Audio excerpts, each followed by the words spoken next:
This should never have happened. Max Verstappen, in a Mercedes, at the Nürburgring. Not a test. Not a rumor. A real race, officially confirmed, with full manufacturer backing. And what happened next left Toto Wolff completely speechless. Because this wasn't just a crossover.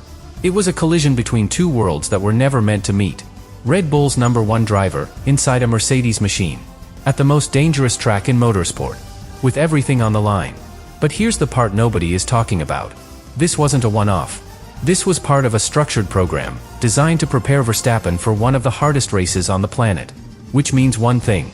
This was planned. Calculated. And far more important than it looks.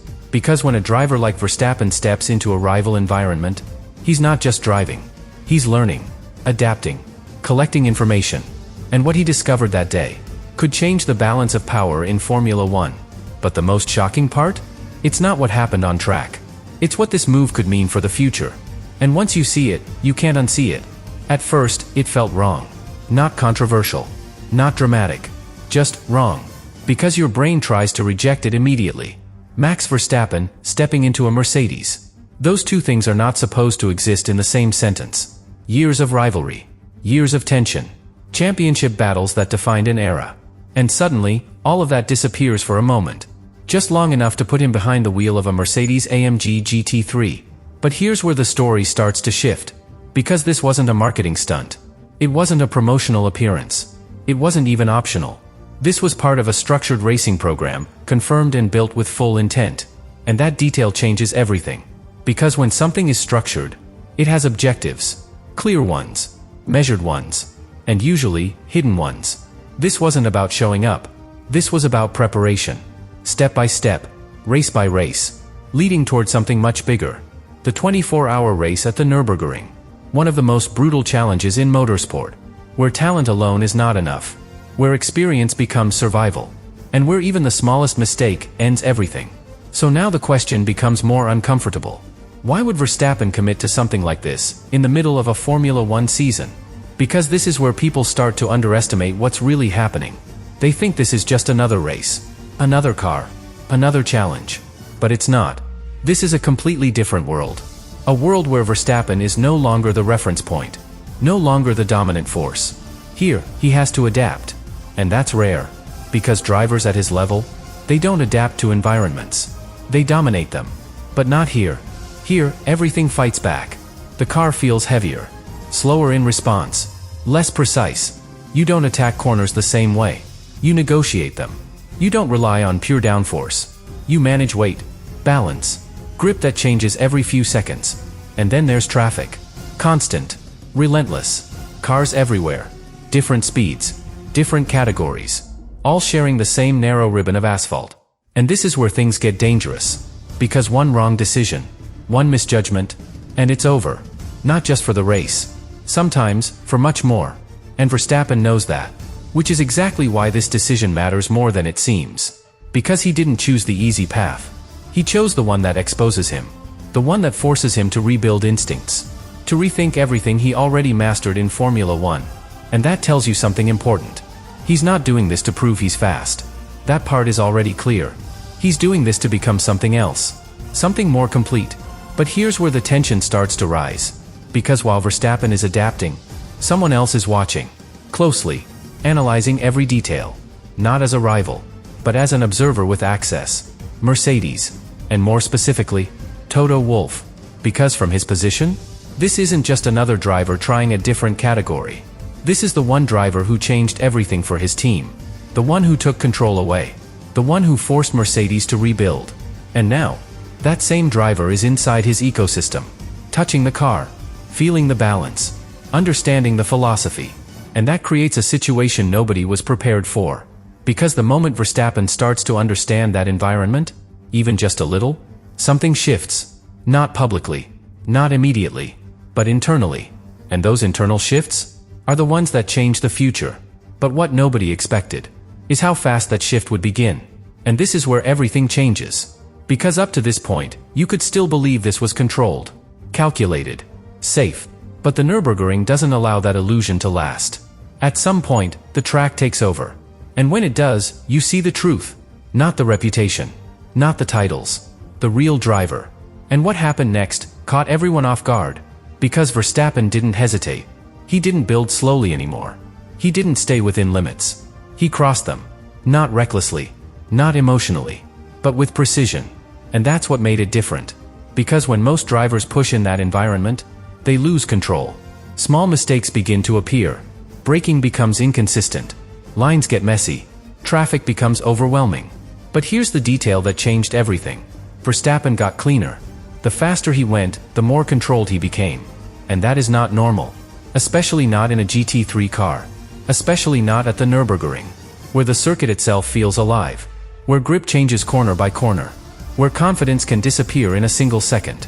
And yet, he looked comfortable. Not learning. Not adapting.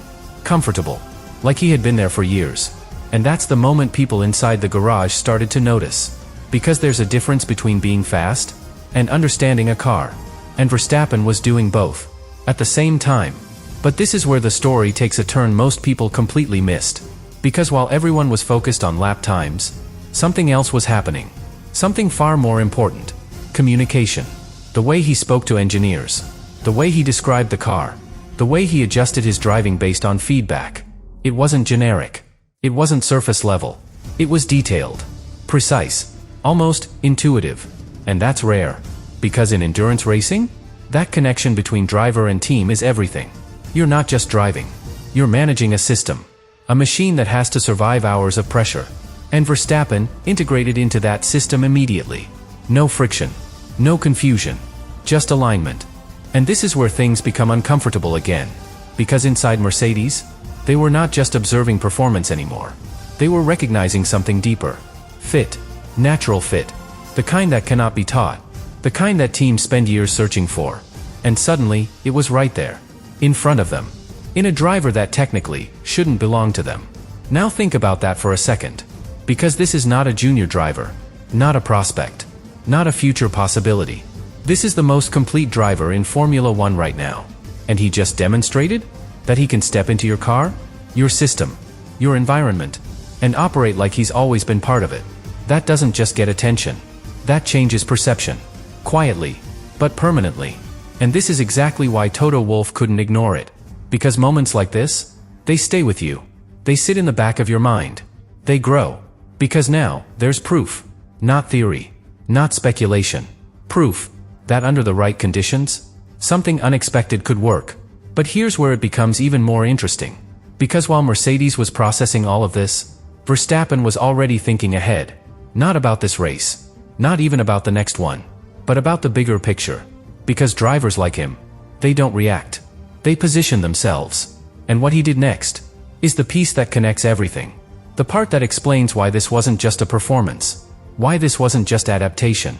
Why this moment might have been the beginning of something much bigger. And this is the part nobody saw coming.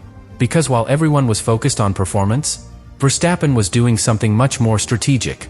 He was observing. Quietly. Carefully. And most people completely missed it. Because driving a Mercedes is one thing. Understanding how Mercedes works is something else entirely. The structure. The decision-making. The engineering philosophy. The way feedback turns into changes. That's not visible from the outside. But once you're inside, even briefly, you start to see patterns. And Verstappen saw them. Fast. Faster than anyone expected. Because here's the reality most fans don't think about. Formula One teams are not just cars. They are systems. Complex. Layered. Built on communication and trust. And when a driver experiences a different system, it changes how they see their own. And that's where this becomes dangerous. Not on track, but off it. Because now, Verstappen has something new. A reference. A comparison. A direct experience of how another top team operates from the inside. And once a driver has that, you can't remove it. You can't unlearn it. It stays. It evolves. And it starts influencing decisions. But here's where things get even more serious. Because this wasn't a closed environment. This wasn't private. Engineers saw him. Spoke with him. Worked with him. And more importantly, they understood him. How he thinks. How he reacts under pressure. How he communicates problems. And that kind of information is incredibly valuable. Because usually, teams only see that from the outside. Through data. Through radio messages. Through competition. But this was different. This was direct access. And access changes everything. Because now, the unknown becomes known. The mystery disappears. And once that happens, new possibilities begin to form. Quietly, without announcements, without headlines, just ideas, growing in the background. Because here's the uncomfortable truth. In Formula One, relationships matter more than contracts. And moments like this create relationships, even if nobody admits it, even if nothing happens immediately. The seed is planted, and once it is, it doesn't go away. But here's the twist that connects everything.